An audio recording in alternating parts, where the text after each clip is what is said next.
seguimos adelante en este tempo de actualidade. Moi bons días novamente a todos aqueles que se suman de C24 en directo en calquera momento, que lle des o play, que lle des este enlace nas redes sociais, na nosa canle de YouTube tamén, onde as entrevistas presenciais pois non só as podes escoitar, senón tamén as podes ver. Ou igual que hoxe a partir das 12, ese tempo de debate, a terceira semana, por terceira semana consecutiva, seguiremos falando, está en boga, da seguridade dese pleno extraordinario do pasado venres. Estarán aquí os 4 grupos políticos con representación ás 12. E agora o que temos xa sentado nesta mesa, no que xa estivo na hora anterior participando na tertulia regional desta casa, Xunto Antonio Lodeiro, e agora pois mudando os temas de actualidade para enfocalos pois a nivel local. Borja Verea, presidente dos Populares, moi bo día. Un placer estar aquí nos estudios de Radio Líder. Todo ben, todo tranquilo despois desa participación no debate? Houbo confrontación, de eso se tratan os debates e as tertulias. Para eso están as opinións diverxentes, non? Creo que é bonito que os ointes poidan coñecer opinións de toda a xente, desde puntos completamente diferentes, para que despois eles, con toda esa información, pois poidan tamén ter a súa propia. De eso vai os medios de comunicación. Bueno, teñen o podcast por aí, vale? A tertulia do tempo de Matinal Líder con Antonio Lodeiro. Poñemos, como digo, os pés e todas as sensacións en Santiago de Compostela, que é o noso turno de radio para falar de Santiago e de toda a nosa contorna. Houve un pleno pasado venres onde se falou moito do sentido do voto, da abstención, do que ocorreu nese pleno para permitir que os policías locais e bombeiros pois teñan, que creo que a cuantía 2,1 millóns, se non me equivoco, sí. De horas extras para abonar. O grupo de goberno xunto co PSOE, ese tripartito que vostede menciona, votou a favor, os non adscritos e o Partido Popular abstivos en esa votación. Como se explica isto á cidadanía, o sentido do voto do Partido Popular, que, por certo, facilita, que eses cartos pois saian de onde teñen que sair e se paguen as horas extras. O pleno foi un novo retrato da neglixencia de Goretti San Martín, da alcaldesa, do goberno de BNG, de Compostela Aberta, do seu socio, o Partido Socialista, deste tripartito, non? Por qué? Bueno, en primeiro lugar, porque chegar a ese pleno xa é un síntoma de irresponsabilidade, non? Ter o Parque de Bombeiros pechado por primeira vez na historia de Santiago, Parque de Bombeiros pechado por primeira vez na historia de Santiago, pois define perfectamente un goberno completamente superado. Acoto un segundo, porque aquí o BNG negou isto en todas as intervencións que tivo, dixo que nunca estivo pechado o Parque de Bombeiros. Bueno, é un cuestión de adxetivos, non? Inoperativo, pechado, o caso é que se hai un incendio de certa envergadura, o Parque de Bombeiros de Santiago non tiña capacidade de atender ese incendio. Cada ointe que lle poña o adxetivo que queira. O Parque de Bombeiros estaba inoperativo, pechado, sen efectivos, se hai un incendio, non podían atender o incendio. O que clave, nunca na historia de Santiago chegou o Parque de Bombeiros a ese punto de inoperatividade, non? Isto ten un culpable. A alcaldesa, Goretti San Martín, BNG, Compostela Aberta e Partido Socialista. Que pasou outro día no pleno? Pois, como dicía ao principio, outro retrato desta neglixencia. Non tiñan os votos suficientes para sacar adiante o pago das nóminas de policías locais e de bombeiros. E, ademais, presentaron o expediente cun informe de intervención do que fiscaliza da persoa, do funcionario que di se as cousas están ben ou mal, se as cousas son legais ou ilegais, dicindo que era ilegal, que estaba mal, que se fixera todo mal. Nós, por coherencia, porque o dixemos sempre, ante expedientes ilegais, ante chapuzas do BNG, ante chapuzas de Goretti San Martín, nos non estamos aquí para blanquear. Por que temos nos que blanquear as súas chapuzas se non participamos nesa xestión? Entón, o lóxico tería sido que votáramos en contra. Pero fixemos ou explicamos ali no pleno que poñíamos por diante a admiración e o respeto aos bombeiros e á policía local que sin efectivos suficientes están poñendo en risco a súa vida para protexer a vida dos demais. E, polo tanto, pois Goretti San Martín dependía de nós. Goretti San Martín dependía de min nesa votación. e non tivo nin a elegancia de participar no debate, si para pechar, como sempre, nin tan siquera, nin o goberno que tivo dúas intervencións, nin o resto de partidos, dar as gracias, porque saíron adiante, porque o Partido Popular fixo ese exercicio de poñer por diante a admiración aos bombeiros que a propia coherencia política que levábamos tendo nos últimos meses. Claro, o sentido da abstención pode ser unha xogada para que precisamente o grupo de goberno poda decir que ese sentido do voto non é apoiar o que se estaba plantexando nese pleno. Pode haber un xiro, outro prisma que diga todo o contrario que vostede está dicindo aquí? Faría a pregunta, ou fago a pregunta aos ointes de Radio Líder. Que tería acontecido se votamos en contra no pleno? Que sería coherente co que viñamos facendo nos últimos 2 anos e medio. Co que eu teño advertido, ademais. Nós non imos blanquear as chapuzas de Goretti San Martín. Para blanquear as chapuzas de Goretti San Martín está o tripartito, BNG, Compostela Aberta e Partido Socialista. Nós non.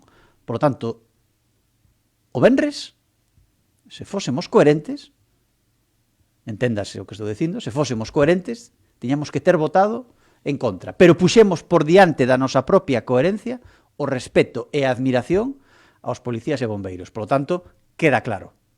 Esa abstención é unha abstención claramente facilitadora. Bueno, e aí está os resultados, que vanse poder pagar esas nóminas a pesar de presentar un expediente ilegal. 2,1 millóns, eso non resolve a cuantía que se debe, é maior.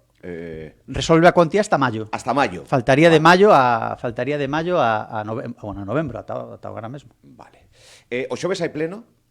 O xoves desta semana? Este xoves hai pleno, sí. Que nos pode aportar da visión que ten dese pleno o Partido Popular, que leva, que non leva, que se vai a abordar, coñecer esos puntos? Sí, bueno, nos imos a poñer poñer a diana fundamentalmente na cuestión neste pleno imos a poñer na cuestión do turismo, na cuestión da perda de bueno, pois de impulso turístico da cidade, cos peores datos neste verano, os peores datos neste brao dos últimos 5 anos, cuns datos de outubro e de setembro tamén moi complicados, e por tanto imos preguntar que é o que está pasando. Que é o que está pasando en Santiago, que está perdendo ese pulo turístico, non? E bueno, pois despois haberá tamén cuestións máis de barrio, de obra, de cuestións puntuais, non? Que se aplica a taxa turística e que teñamos estas cifras peores en 5 anos no último lustro, ten algo que ver ou non debería ter nada que ver a implantación da taxa turística con todo o revuelo que hubo, penso que a nivel interno, que non se extrapolou a xente que nos visita, vamos. Sería unha boa nova que a taxa turística tivese algo que ver nestes datos. Eu creo que non ten nada que ver. Creo que é un problema maior, un problema moito máis grave, un problema que está na propia esencia deste goberno, non? Este goberno que é profundamente turismofóbico, que ademais non ten problema en decilo, en trasladalo. Hai un problema de moitos turistas, os turistas molestan en Santiago, os visitantes non son bons para Santiago, e ao final, pois un goberno que non axuda, un goberno que non acompaña, un goberno que non promove, acaba tendo consecuencias para a cidade. E cando unha cidade como Santiago, que é unha das súas principais industrias, e non a industria máis importante, a industria turística, non é apoiada polo goberno, pois empeza a mostrar síntomas de fatiga de materiais. Repito, os peores datos dos últimos 5 anos. E non é unha tendencia exclusiva de Santiago. Por lo tanto, imos preguntar, eles terán que darnos unha resposta.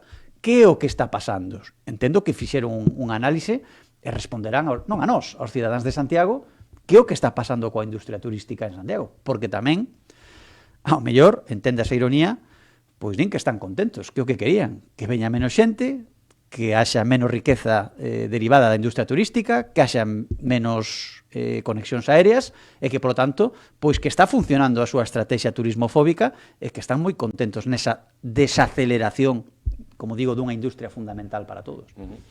Sen dúbida, o turismo que tal importante que vemos que non repercute, non é tanto na chegada de peregrinos. O Camiño de Santiago pensamos que sigue gozando de moi boa saúde.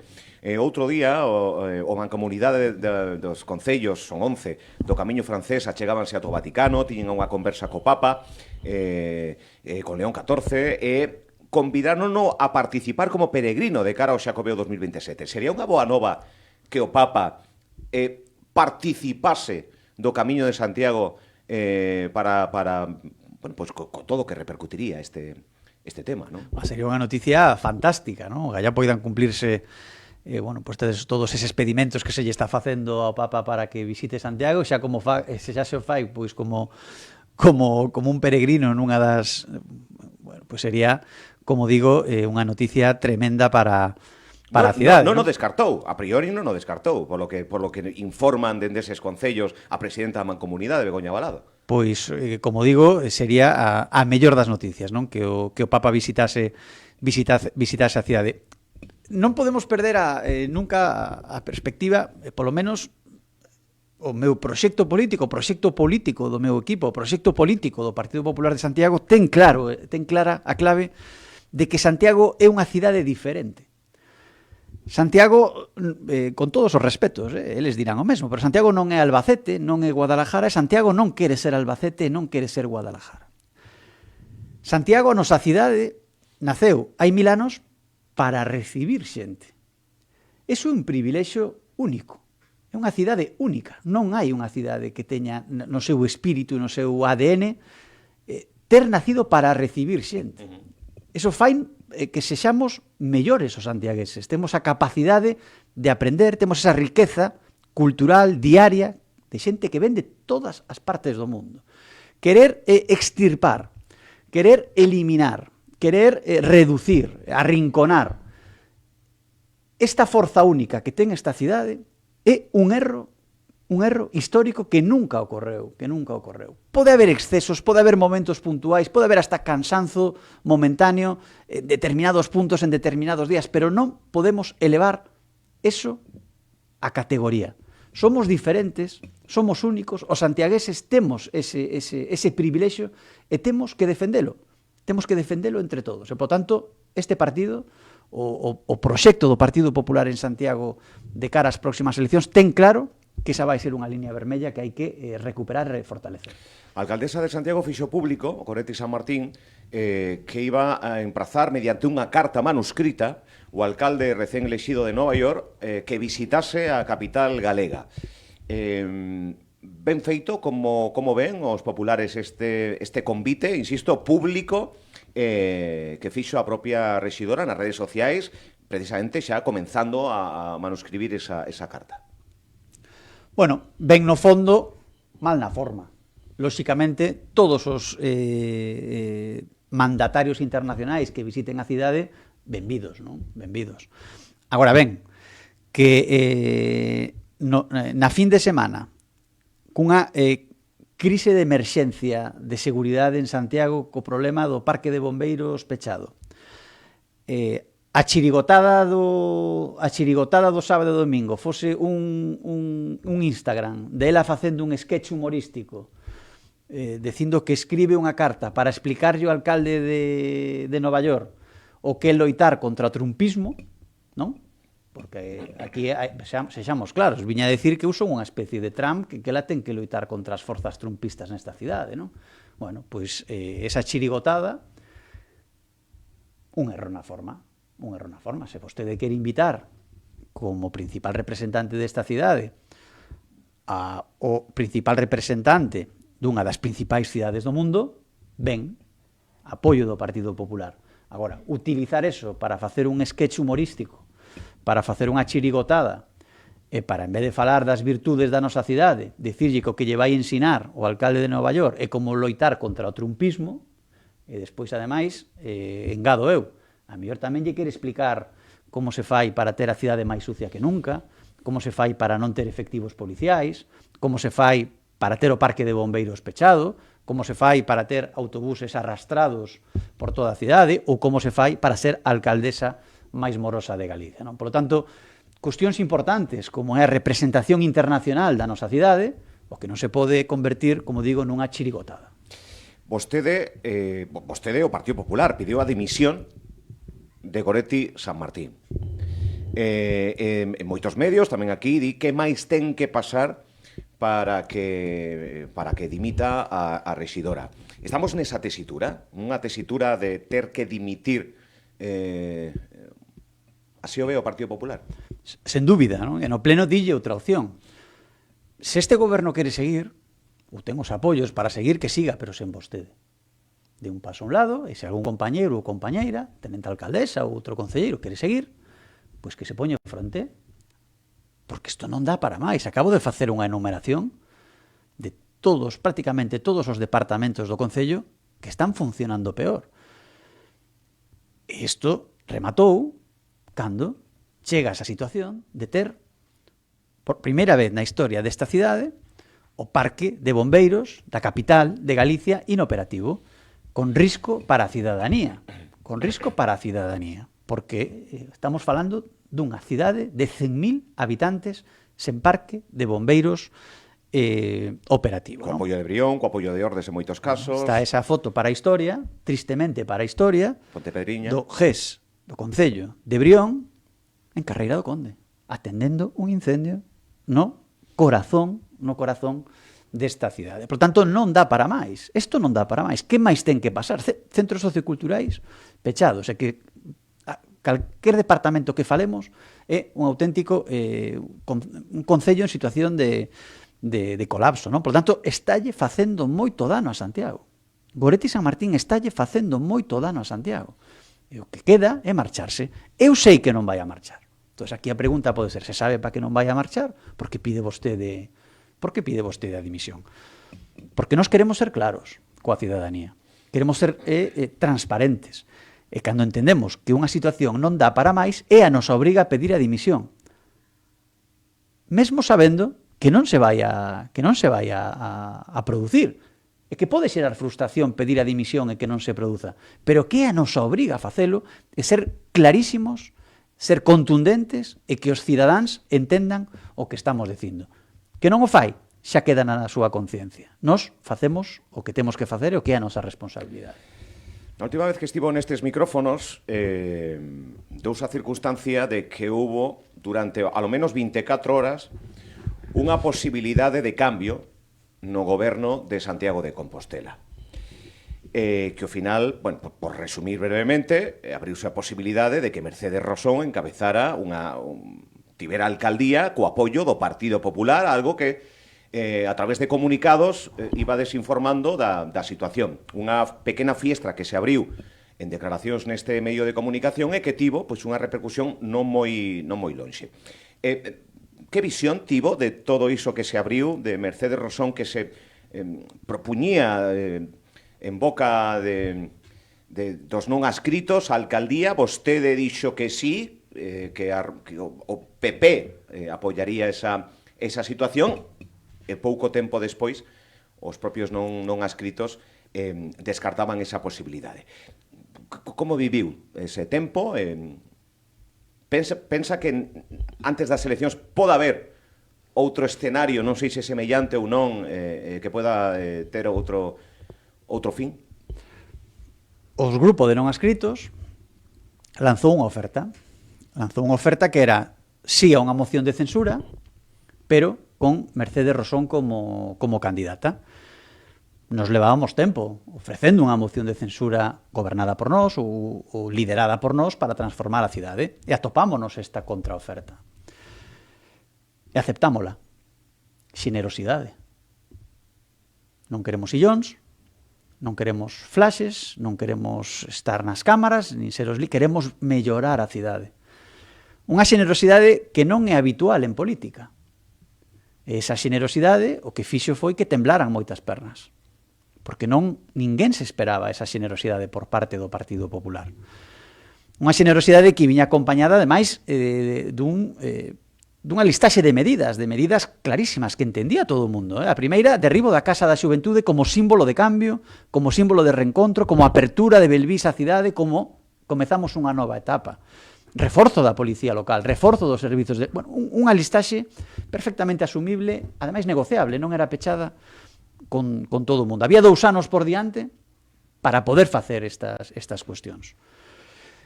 Que análise fago pasadas unhas semanas? Que ninguén se esperaba esta xenerosidade. Por tanto, foi un farol. Ninguén esperaba a xenerosidade, e cando esa xenerosidade apareceu, non é habitual en política, temblaron as pernas. En poucas horas, o mesmo día, pois rapidamente dixeron que o que acababan de decir era mentira, non? Prácticamente. Hacia o futuro, gobernar por gobernar, a mí non me interesa. A mí non me interesa estar 6 meses na alcaldía, estar 8 meses, estar a mellor outras persoas, a mí non. Con 2 anos un pode poñer en marcha un programa de transformación, claro, transparente, que a xente coñecía e que íbamos a facer. Estou convencido que íbamos conseguir facer e despois a xente decidiría nas eleccións. Cada mes que pasa, quedan menos tempo para gobernar, porque xa están as eleccións en ano e medio. As eleccións, pero vanse convocar en febreiro ou marzo de 2027. Queda menos de ano e medio. Únicamente queda un ano completo, que é o 26, para que entendan os ointes. Por lo tanto, ese é un tren que cada semana que pasa e que cada mes que pasa, pois perde forza e perde enerxía, porque, insisto, gobernar para non facer nada ou gobernar simplemente para estar aí sentado nos sillóns, quedou claro que con nós non conten. Había 2 anos, naquel momento, ou prácticamente 2 anos, cada semana, cada mes que pasa, pois lóxicamente queda menos, e gobernar para non facer nada non tería ningún sentido. Están tendo un protagonismo tamén, porque forman parte do Concello de Santiago, representándose cada un a un mesmo, os non adscritos, non forman grupo, e tamén se está a falar da posibilidade de integración desde non adscritos en Compostela Aberta, en fin, que empeza xa nese tabueiro que vostede dixo de que as eleccións están máis á volta da esquina e demais. Máis de 100.000 habitantes que tería a capital galega seguramente, isto modifica tamén a corporación, 2 edis máis, se non me equivoco, en fin, todo o mundo xoga as súas cartas. Sí, a ninguén lle pode estranar, ademais, que 2026 xa vai ser un ano preelectoral, é o último ano de mandato, coas eleccións o ano seguinte, o último ano completo de mandato, e, por tanto, vai haber ese ambiente preelectoral, vai a estar en todas as decisións, e vai a estar, como digo, no ecosistema no ecosistema político da cidade, non? Cuestións que pregunta Álvaro, de 25 a 27 concelleiros, a maioría absoluta, que aquí únicamente vai haber 2 opcións en 2027. Ninguén pode dubidar xa de que hai 2 opcións. O que gobernemos nós, ou votar a calquera dos demais, para que siga este tripartito en formato cuatripartito, tripartito, bipartito, da igual. Xa ninguén pode sentirse enganado de que si vota o Partido Socialista, a alcaldesa poida ser de Compostela Aberta ou do BNG. Aquí vótase ou un tripartito ou un cuatripartito, ou unha opción de cambio de futuro que neste caso, pois lidero eu, non? E para eso necesitamos alrededor do 43-44% dos votos. Da igual que tiñas 25, 27, que 100 e pico concelleiros. É unha cuestión de porcentaxe. Por tanto, non perdo demasiado tempo en se son 25 ou 27. É unha cuestión de apoios suficientes para ter un concelleiro máis do que poida ter toda esa coalición tripartita ou cuatripartita. O que fagan entre eles, pois a mesma resposta teño. Non perdo demasiado tempo en se van ir todos unidos, van a hacer unha gran coalición tripartita, non sei que nome lle poñerán, se van a intentar enganar outra vez a cidadanía dicindo que son partidos diferentes e que, bueno, non é o mismo un que outro. Non podo nin debo perder demasiado tempo en como se organicen eles, pero sí en trasladarlle neste caso os ointes da Radio Líder no momento das eleccións a toda a cidade de que van a ser as eleccións máis sinxelas da historia desta cidade, porque únicamente vai haber 2 opcións e que cada un poida decidir libremente. Ou votar ao cuatripartito, tripartito, coas súas diferentes formas, BNG, Compostela Aberta, non adscrito, novos socialistas, vellos socialistas, da igual. Vai haber aí unha amalgama, será votar o mesmo, ou darnos unha oportunidade. Que é o que eu vou a pedir? que nos den unha oportunidade de poñer a Santiago en marcha despois de tantos anos de parálise. Vostede é moi activo, tanto o partido, nas redes sociais, lendo os comentarios, hai que darse unha volta polas redes sociais tamén para coller un pouco testigo. Moitas destas críticas utilízase unha resposta en negativo hacia vostede, de que ganas ten Borja Verea de ser alcalde de Compostela, e utilizan sen... cando un escribe, evidentemente, non lle pon o ton, pero utilízase moitas veces nun sentido peyorativo. Vostede quere ser alcalde de Santiago de Compostela, vostede ten moitas ganas de ser alcalde de Santiago de Compostela. Nunca o neguei, non? Que supoño que calquer santiagués pode ter que interese un pouco a política, e unha cousa que non ten dúbida, que eu quero ser alcalde de Santiago. Levo dicindo desde a primeira vez que me puxen diante dun micrófono de medios de comunicación. E quero ser alcalde de Santiago de Compostela, e fago todo o posible para ser alcalde de Santiago de Compostela, pensando tamén, isto é moi importante, nos intereses da cidade. E, por tanto, un exemplo foi o Venres. Eu se quixera facer dano a este goberno, dano de verdade, e por extensión dano á cidade, pois votaba en contra.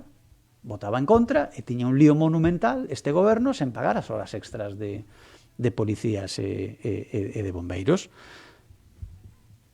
Outro exemplo de que, sendo a miña máxima ambición ser alcalde de Santiago, non por selo, senón porque sinto esta cidade, eu sinto a miña cidade. Eu nacín en Santiago, e sinto hasta o profundo de toda esta cidade, non? E quero que mellore esta cidade. Eu son consciente, podo estar equivocado, eso van a decidir os electores. Hai xente que poderá pensar que ben vai Santiago, como avanzou nos últimos anos, que capacidade de transformación, que innovación, que programación cultural. A verdade é que esta cidade é mellor que nunca na historia. Bueno, pois terían que seguir gobernando os mismos. Pero eu penso todo o contrario, que a cidade está parada, que leva anos de retroceso, que hai outras cidades que antes estaban por detrás e agora están por diante de nós. E eu quero axudar a recuperar esa posición para a cidade. Por tanto, para eso, son consciente de que eso faise desde a alcaldía. Pero se a alguén lle parece mal que eu queira ser alcalde de Santiago, pois non podo facer outra cousa que dicirlle que sí, que é certo, que eu quero ser alcalde de Santiago e que non podo facer nada para que se sinta mellor. Claro, vostede do Madrid quere rapiñar votos e decirllos do Barça que se veñen ao Madrid, ese paralelismo deportivo, é complicado. Sí, e máis estando na capital. Porque se fora un concello desta radio, vemos como PP e PSOE se elevan maravillosamente ben, pactos de goberno, pero claro, a capital ten que ter esa exemplaxidade política onde as siglas valen máis que quizáis noutros concellos, con todo o respeto, digo, sí, esta opinión. Estás dando nunha das claves electorais que así, non? Canto máis grande pois é un corpo electoral, máis difícil é que o voto non sexa ideolóxico. Para entendernos, acabas de poñer un exemplo moi claro, pois o Madrid o Barça, o Partido Socialista, PP, o que sinte as camisetas, pois o mellor é moi difícil decir que un xogador do outro equipo se vai facer ben por todos, pois cambiar ese voto. En sitios máis pequenos, pois o que sería habitualmente, non? Nas municipais eu voto a persona máis que o partido. Iso é máis complicado nunha cidade. Pero por eso eu traballo moito o tú a tú, o persoa a persoa. Escoitouse moitas veces. É certo que hai que cuidar as redes sociais, que hai que estar nos medios de comunicación, porque é unha responsabilidade tamén transmitirlle a cidadanía. Tamén yo critica.